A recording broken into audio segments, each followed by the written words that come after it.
Mga magsasaka na kasapi ng Irrigators Association ng NIA Upriis nabigyan ng livelihood program. Narito ang report. Pag-aalaga ng hito, pagpaparami ng kambing at hydroponics. Ilan lang ang mga yan sa mga livelihood assistance na ibinigay sa mga magsasaka sa Nueva Ecija. Ibinigay ito ng NIA Upriis upang madagdagan ang pagkakakitaan ng mga magsasaka pagkatapos ng panahon ng anihan. Isa sa mga asosasyon ng mga magsasaka sa Talugtog, Nueva Ecija ang ginawaran ng parangal at tumanggap ng puhunan na 50,000 pesos para sa hydroponics. Binibigay pong livelihood sa amin ng NIA ay napakalaking tulong po.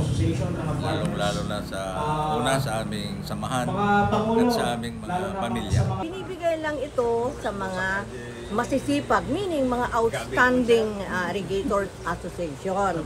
Maliban dyan, nakatanggap din ng 10 iba pang asosasyon na nakabase sa Gimba, Nueva Ecija. Laking tulong umano ang suportang natatanggap ng mga magsasaka mula sa ahensya, lalo pat mababa ngayon ang presyo ng palay.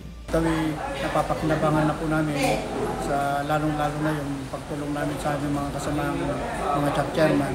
Pagsama-sama tayo, mas madaling maabot ang mga pangarap natin. Glam Kalikdan, Dizon, One North Central Luzon.